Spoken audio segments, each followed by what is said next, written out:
MagSafe, Okay, the let me ability to plug charge that. via the MagSafe, or fast charging through the wireless.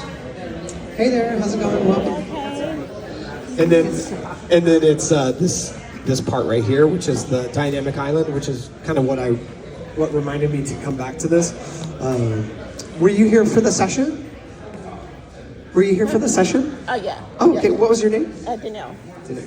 It's my first time I had to find parking. I thought it was inside the mall. Oh, okay. Yeah, no worries. Let's go ahead and have you add your name here, Danelle. Danelle? Am I saying that correctly? Yeah. Okay. Just the first, last name, and an email address, because I don't see you signed up.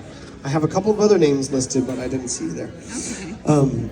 My name's Brooks, by the way. Welcome. Hi, thank and this you. is Phoebe. Yeah. Hi, Phoebe. Hi, So yeah, the dynamic island is relatively new, and it's a pretty cool feature. I at first when it came out, I wasn't really sure how I would utilize it, but then I realized, oh, this is pretty cool. So let me show you an example of what I'm just going to show it up on here. You don't have to follow along. I'm going to set a timer. So I'm just going to start a 15-minute timer. Watch what happens when I swipe up to close this out.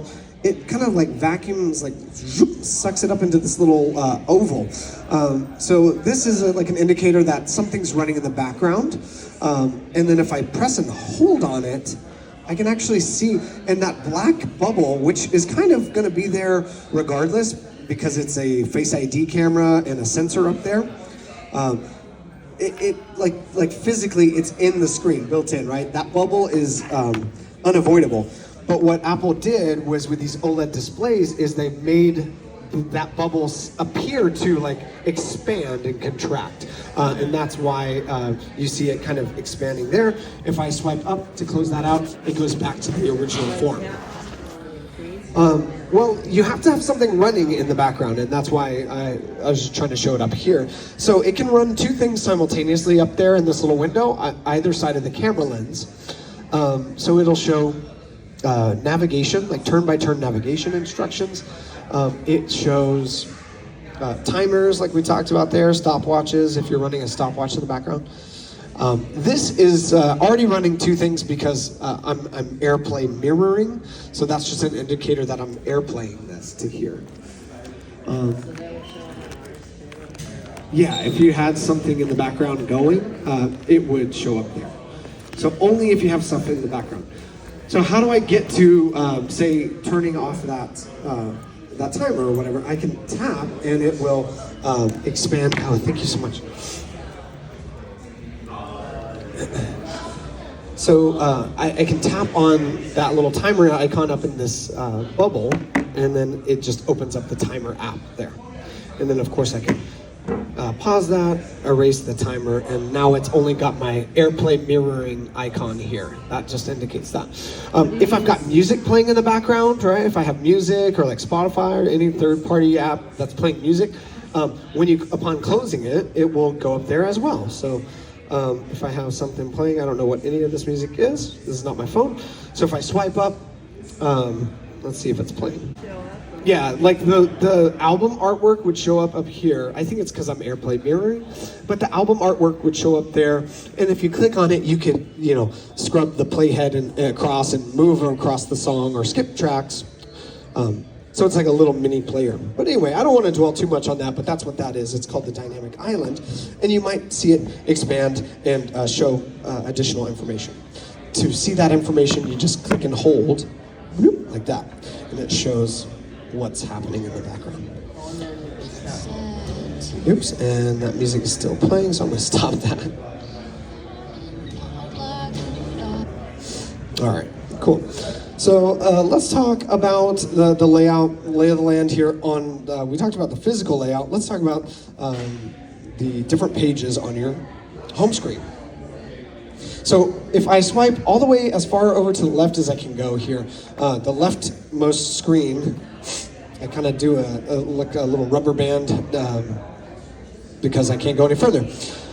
So this is called the Today View. It's just like an app widget dedicated space widgets are small little windows into a larger app, right? So if I click on this weather widget, it will go into the weather app, the full version of it. If I click on this, the calendar widget, it's going to open up the full calendar. But what's cool about it is I don't have to open up any apps. I can see information that's useful to me at a glance. And that's the whole purpose of having widgets. So this page, if I scroll up and down it, we've got different apps here. So how do I get rid of this? okay, so if you're in an app, if you clicked on it, you have to swipe up from the bottom. So that home button clicking motion that you're probably grown accustomed to is no more. So you have to just swipe up from the bottom, and that's how you close the app out. Or get back to the home screen, I should say. All right, so now if I go back the opposite way, as far to the right as I can go, where it kind of dead ends, like this is called the app library. The app library consists of just different folders that have automatically been categorized based on the category. Entertainment. All the entertainment apps are going to be found in here. So if I click right there they are. So that typically has to do with like streaming content, things like that. So like Netflix and YouTube and things. We've got productivity and finance type stuff. So mine's gonna look different from yours, and that's okay. These, just to note, these categories came from the App Store, right? So if you downloaded a finance app, most likely it's gonna show up in a finance folder. When I get rid of one of these You can't really alter anything about this because this contains all of your apps that are on your phone. I'm mad at Hewlett Packard. I don't want to see that. Okay, well, yeah, you can just remove the app and that would, or delete it. Yeah, you can delete the app. Here it is again. I'll get to that in just a sec. So here we go. We click on this where the little magnifying glass is. I can scroll up and down the list, and this is going to be in alphabetical order, right? So every single app that's installed on my phone, whether I see it over here on these pages or not. And the reason I say that is because you can actually hide applications from being visible on the screen. So the example, it's tax time. The example I always use is like if you use a tax software, TurboTax or something like that, and you don't want to see it throughout the entire year, but when it comes time to use it, you have it already installed on your phone. So let's do that with this app right here, for instance. So this Playground app, I'm going to click and hold on that app. When I see this menu, I release. It gives me some options. I can click on Remove App, which is maybe what you did with that Hewlett Packard app, but you got to delete it if you want it to completely go. Yeah. It still shows up. Yeah.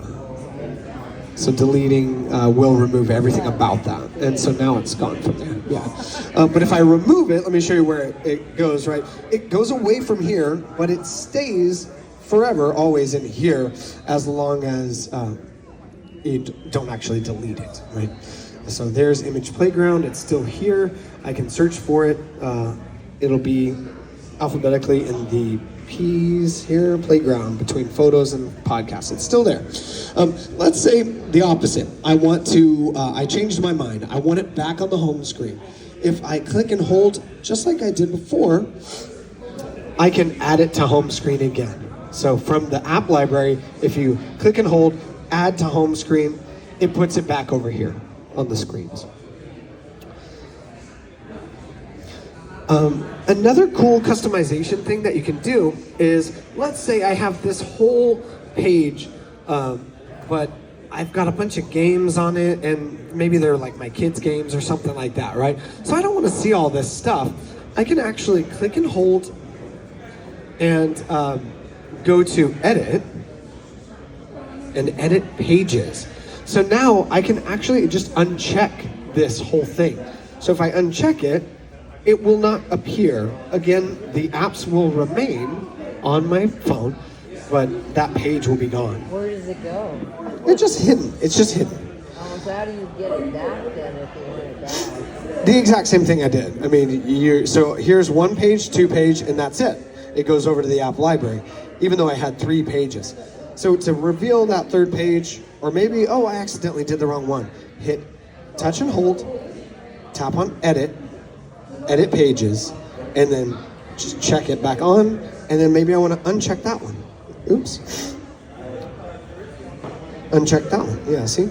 So you get it. And it's just like, this is, and pages will keep generating as you download more apps.